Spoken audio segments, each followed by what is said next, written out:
The heat of the battlefield burned like judgment.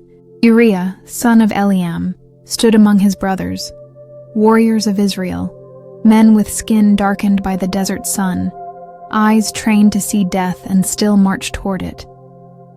The wind carried the scent of iron and sweat, and above the hills, the banners of Rabbah fluttered like blood-soaked wings. Uriah was no ordinary soldier. He was one of the 30, the elite warriors who fought beside King David since the days of exile. His loyalty was legend, a man forged in duty, not ambition. Yet behind his strength lay a tenderness, a deep love for his wife Bathsheba, whose laughter still echoed in his heart even when swords clashed around him. But on this day, something in the air felt different. The messenger from Jerusalem rode hard, bearing the royal seal. Uriah wiped the dust from his face as he stepped forward to receive the command. The letter bore the mark of David, the same man he had bled for, the king he revered as God's anointed. "Return to Jerusalem," it read. "The king summons you." A chill passed through his spine. Soldiers rarely left the front lines without cause, yet his heart leapt at the thought of home, of Bathsheba's smile, her voice soft like the music of the lyre. As the chariots rolled behind him and the battlefield faded into the distance, Uriah felt both pride and unease. Something about this call felt wrong. Jerusalem rose before him like a mirage, golden, silent, deceptive. The city had grown more splendid, yet colder. When he entered the royal palace, David greeted him with arms open wide, his eyes shining too warmly, his tone too soft. "Welcome, my brother," said the king. "You have fought well. Rest now, go to your house, be with your wife." Uriah bowed deeply. "My lord," he said, "how can I go to my home, to eat and drink and lie with my wife, when the ark of God and my brothers remain in the open fields?" David's smile faltered. His hand tightened on the wine cup. For the first time, Uriah saw something in the king's gaze, not affection, but calculation. That night, Uriah slept among the servants outside the palace gates. The torches flickered above his face as he stared into the sky, whispering prayers to the God of Israel. He thought of Bathsheba, of her beauty, of the love that awaited him, and yet his oath burned brighter than desire. He would not break faith, not even for comfort. But inside the palace walls, David's heart twisted with guilt and fear. His secret sin had returned to face him in the form of a man too honorable to be deceived. Morning broke over Jerusalem like a blade of light. The city stirred to the sound of sandals and murmured prayers. Inside the royal palace, David sat in silence, his eyes hollow, his mind drowning in the guilt that no crown could conceal. Before him lay a sealed parchment, written by his own hand, pressed with his own royal seal, yet meant for the destruction of the man who trusted him most. Uriah stood at the gates, armored and ready, unaware that he carried his own death in his hands. The king summoned him one last time. "My brother," David said, forcing a smile. "I thank you for your loyalty. Deliver this letter to Joab and return swiftly to your post. Victory awaits us." Uriah bowed, his dark eyes steady and proud. "As my lord command me," he said. He never questioned, never doubted, because loyalty was his language, and obedience his honor. As he left the palace, the morning sun struck his bronze armor, gleaming like judgment. The streets of Jerusalem parted for him. Merchants, priests, women carrying jars, all watching the noble warrior ride through the gates, a man of faith and integrity. None knew that the parchment hidden in his belt carried words soaked in betrayal. He reached the camp after days of dust and prayer. The soldiers cheered as he dismounted. To them, Uriah was a symbol, the black lion of David's army, the man who never wavered, never fled. Joab, the commander, took the letter in silence. His eyes read quickly, then slowly again. A shadow passed across his face. He did not speak, but his jaw tightened. He understood the weight of the seal, and the cruelty behind it. "Very well," Joab said finally. "You will lead the assault tomorrow, against the eastern wall." Uriah nodded with no hesitation. "May the Lord's will be done."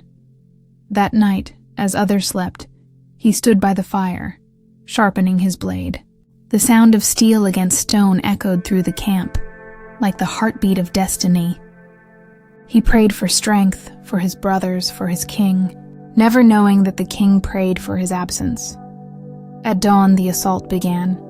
Arrows rained from the ramparts. The Ammonites shouted curses in tongues of fire. Uriah led from the front, his shield raised, his cry strong, his courage unmatched. The battle raged like a storm, then a signal, brief, cold. Joab's men pulled back, leaving Uriah and a handful of warriors exposed beneath the wall. A spear pierced his side, but he stood. A second struck his chest, and still he fought, eyes blazing, voice rising in the name of the God of Israel. When he fell, the earth seemed to exhale. The Lion of Judah had been slain, not by the enemy, but by betrayal cloaked in royal robes. That night, a messenger rode back to Jerusalem. David stood again in silence as he received the words, "Your servant Uriah is dead." The king closed his eyes and whispered, "So be it." But somewhere, beyond the palace walls, a prophet stirred. Nathan had heard the whisper of God, and justice was on its way. The news of Uriah's death spread through Jerusalem like a whisper of smoke. It drifted through markets, temples, and alleyways until it reached the palace, where Bathsheba sat in silence. Her eyes, red with grief, stared at the horizon as if waiting for a shadow that would never return. When David entered her chambers, he found her kneeling beside an empty garment, Uriah's armor. The metal still smelled of oil and dust. He wanted to speak, to console her, but every word that rose in his throat was poisoned by guilt. Still, he reached out his hand. "You are not alone," he said, but she knew she was. Weeks later, Bathsheba became his wife. The city murmured in judgment and confusion, yet no one dared question the king. A son was born, a child of beauty and promise, but also of sin and sorrow. And then came Nathan. The prophet walked into the palace without fear, his steps echoing against marble floors.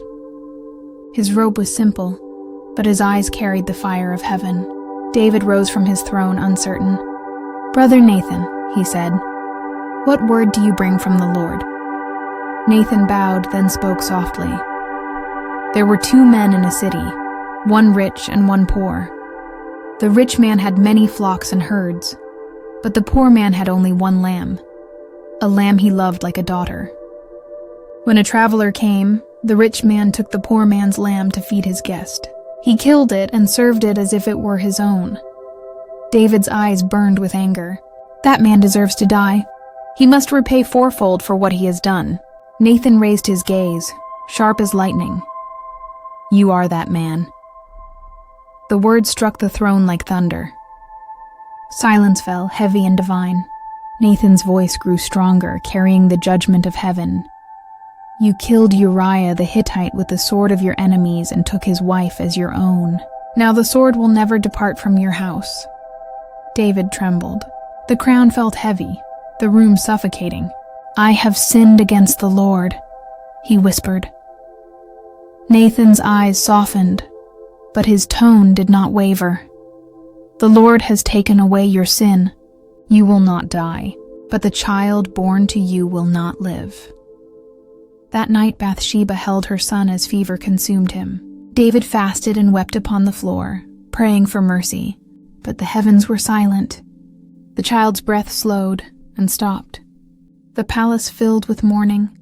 When the king finally rose, His face was aged by tears. He washed, ate, and went to comfort Bathsheba. "He cannot return to me," David said, "but one day I will go to him." The city would never forget the story. The love that turned to ruin, the warrior betrayed, the prophet who spoke truth to power.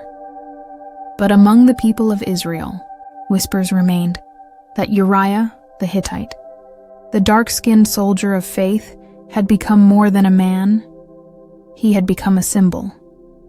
His blood was the price of justice, his memory, the shadow that would follow David all his days. And though centuries would pass, his name would rise again in songs of the righteous and in the lineage of the Messiah himself. For from Bathsheba's womb would come Solomon, and from Solomon's line, salvation.